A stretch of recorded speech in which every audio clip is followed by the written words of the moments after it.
a fear of choking. And not just a, oh, I'm afraid of heights type of fear, but a real, genuine fear. I can't swallow pills. I chew my food to a pulp. My gag reflex is incredibly sensitive. It's no joke. But I like to think it's for a valid reason. I'm Abby Griffith, and this is the story of the time my 4th grade teacher had to perform the Heimlich maneuver on me. Some context before I jump in. I went to elementary school at a charter school where we were required to wear pretty cheap uniforms, a red polo shirt and navy pants. This is important. So the story starts with my teacher, Mr. Jason, teaching the class about something science related, and I was very uninterested. As I'm sitting there, a button fell off of my shirt.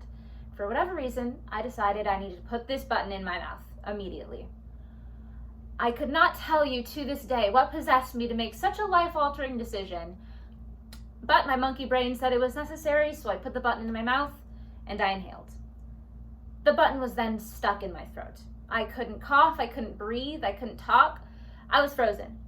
Completely panicking and not knowing what to do, I stood up and grabbed my throat.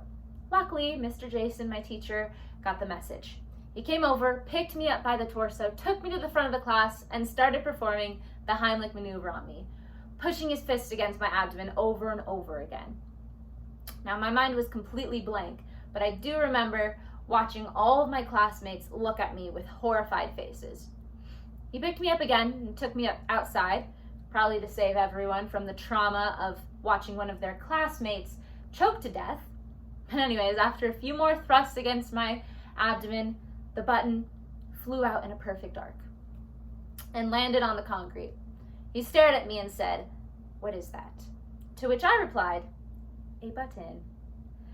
And that was that. It probably lasted max 1 minute, but it affected me forever.